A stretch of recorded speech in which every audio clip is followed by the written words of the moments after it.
Okay, I actually wrote a speech. I said I wasn't going to because I usually just like to speak from the heart, but I knew that I was going to be overwhelmed with emotion from what we just witnessed, and wow. I mean, I think we need another round of applause.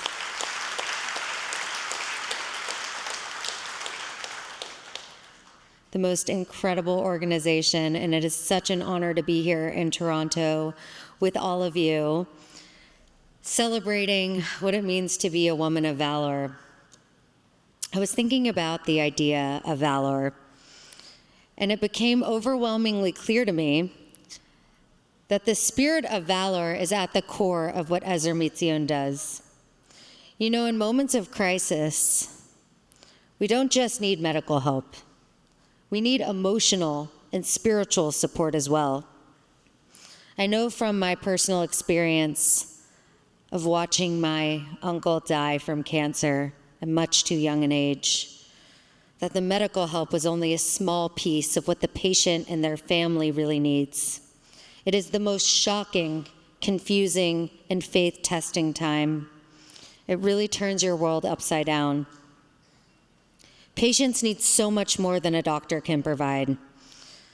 What the patient and their family really need is to feel enveloped by love, by receiving a warm meal, a friendly visitor. They need a home away from home. Not only does Ezer Mizion provide life-saving health services, but they prioritize the dignity and the spiritual well-being of their patients in a way that exemplifies valor. They are quietly making miracles happen, like the one we just witnessed, and they're bringing hope and healing to so many. Now I want to talk about what it means to be a woman of valor. You know, we sing this 22-verse poem every Friday night at our Shabbat table, Eshad Hayil. Who sings it? If you're not singing it to your wife, you should be. Give me a round of applause if you're singing it to your wife. And if you're not, take this as your sign to start singing it to the lady in your life. This poem celebrates strength, kindness, and dedication of the Jewish woman. It is about a woman who stands tall in the face of challenges, who cares deeply for her family and community, and who lives a life of love and purpose. She's strong not just for herself, but for everyone around her. She makes her mark on the world, not just through these big, grandiose acts, but through these small gestures, these everyday acts of kindness, like volunteering in the community, helping a neighbor, or just being there for someone in need. That is what it means to be a woman of valor. I really think, though, that the most important quality of a woman of valor is the quality of resilience. Inevitably, life gives us unimaginable challenges and really intense heartbreak. A woman of valor takes her pain, no matter how excruciating, and channels it into purpose. As the saying goes, God only gives us what we can handle. And each time we are faced with hardship, we get to choose how we react. Every time that we rise to the occasion, we step into a new dimension of our strength.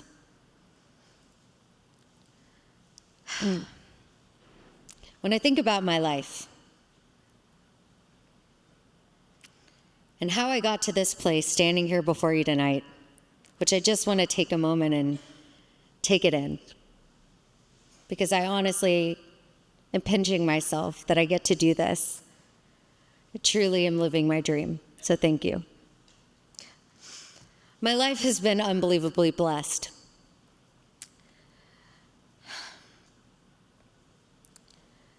But it has not been easy. Every struggle that I've been faced with, that I've conquered head on, took me to a higher place of strength and purpose. And I'd like to share a couple of examples. Sorry, I'm getting emotional because it's just one of those nights. But I'm not gonna hold it in. I was born and raised in Fort Worth, Texas. It's a city in the heart of the Bible Belt, and there is a church on just about every corner, and I'm not exaggerating. If someone would have told me back then that I would become observant and would be dedicating my life to activism for the Jewish people, I would have thought that they were absolutely insane. I was told on a regular basis by caring friends and people who loved me that they prayed for my soul every night, that I would accept the Christian Savior so that I would not burn in hell. As you can imagine, this is a pretty confusing thing for a child to hear. But I was blessed, thankfully, with strong Jewish parents who were super proud of their Jewish identity, and they raised me with Jewish values to have a very strong sense of Jewish identity, even from a very early age. I was brought up on the stories of my ancestors, and they faced unbelievable challenges, I'm sure like every single person's ancestors in this room. Challenges from poverty to pogroms, and they held on to their Jewish faith in spite of it. I made it my mission, even from a young age, to educate myself about my Jewish history and my Jewish heritage, so that I could teach my classmates about everything from our holidays to the Holocaust. The struggle that I faced as one of the only Jews in my entire school led me to become a self-proclaimed ambassador for the Jewish people. I didn't know it at the time, but that experience was truly preparing me for the work that I do today.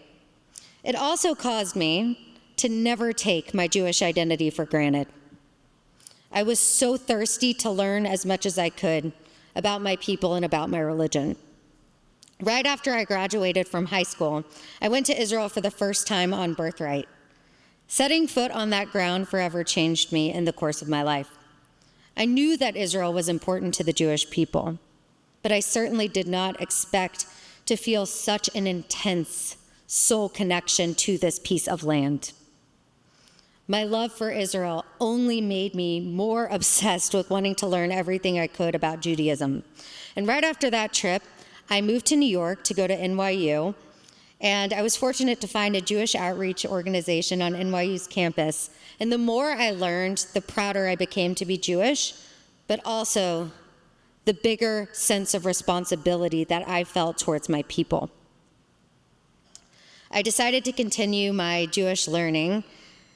After college, I went to Israel for an entire year, and I am still reaping the benefits of that year, that investment that I made in myself to really focus on diving in spiritually. I always joke, is that God calling? Tell him we're a little busy. Call back later. Had I not been faced with the challenges of being the lone Jew growing up, I'm not sure that I would be here. I'm not sure I'd be doing the work that I'm doing.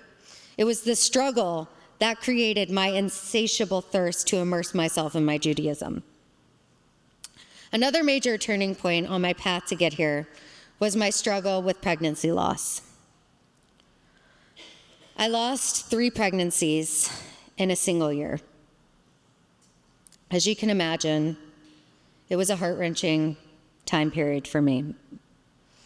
And there were many days when my husband had to literally pick me up off the bathroom floor and tell me that it wouldn't be this hard forever. At the time, I already had a pretty decent following on social media, where I primarily posted highly curated outfit photos. But in a moment of sheer impulse, I decided to take to Instagram to share about my pregnancy losses. I was at home on my couch recovering from surgery from my second ectopic pregnancy. I was crying, and I was looking at my beautiful feed of Instagram photos, and I was thinking, God, what a lie. Something inside of me said, if you're feeling this much pain, then how many other people out there are also suffering in silence? Maybe not from pregnancy loss, but maybe they're going through something themselves. And maybe if I share my struggle, not only will I feel less alone, but it will help somebody else. I was blown away by the response to my vulnerable videos. I saw how grateful people were to see such a stigmatized topic be talked about so honestly. Thousands of women from all over the world were reaching out to me about their losses, and I thought maybe there's more we can do here. So I decided to start a campaign, because if you haven't figured it out by now, I'm a bit of an extreme person, so when I'm doing something, I'm all in. So I was like, we're gonna start this campaign and raise money for a safer Torah in memory of pregnancy loss to honor the souls that we carried but never got to meet. Each letter in this Torah represented one of our souls. And the most incredible thing is we got to dedicate this Torah to the IDF in the summer of 2021. And since October 7th, I have received hundreds of photos and videos of this Torah in Gaza with our soldiers. And they have turned the darkest hellholes into synagogues where they are dancing and praying with this Torah.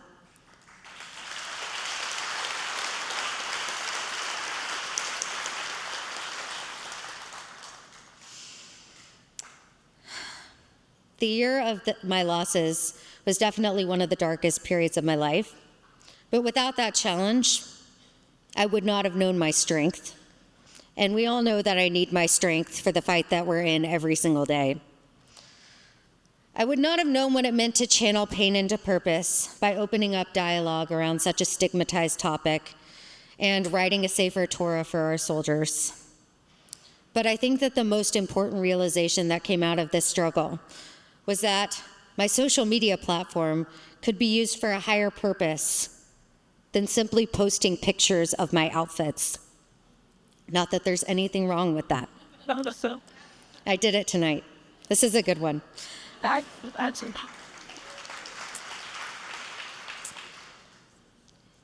It was only through this challenge that I realized that I could use my platform to advocate for causes that mattered so much to me. And so I started to pivot my social media posts from just fashion to standing up for my people and my homeland. I was amazed that my core followers, and I know a lot of you that I met tonight have been with me since the pure fashion days, were willing to pivot with me. I just felt that the cause of my people and my homeland was too urgent, and my passion was just too overwhelming, and it just felt like something I had to do. I've had many struggles since making the decision to shift my focus from fashion to advocacy. I've lost followers, I've lost friends, I've lost jobs, I was dropped by my management company, I've received countless death threats, and the hate in my comments and DMs is immeasurable. I can't stand here and tell you that every day is a joy.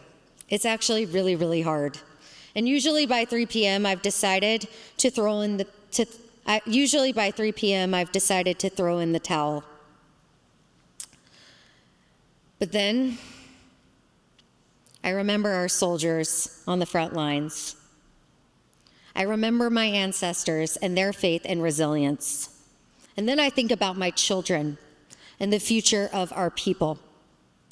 And I pull myself back up and I keep going because I believe in my soul that this is why I was put here on this earth at this time and given this platform by God. What I'm really trying to say here is that without this struggle, without these struggles, and the many more that I don't have time to mention because we'd be here all night and until next week, I wouldn't be here. My struggles are what caused me to discover my strength and resilience and led me to my purpose. And having purpose, it doesn't take away the pain, not by any means, but it is what propels me forward, and it is what helps me to put one foot in front of the other, even on the really hard days. And tonight we're going to hear from 4 amazing, amazing women. Aries Hayam, who I've had the pleasure of getting to know, Orit Mark, Esther Borkachov, I'm sorry that I butchered your last name, and Shir Zohar. And they have lived through unimaginable struggles, but they have risen up with honor, with dignity, and light as women of valor. I'm so honored that I'm going to get the chance to chat with them, and I know that we will be carrying the inspiration from their stories with us as we encounter life's inevitable challenges, no matter how big or how small.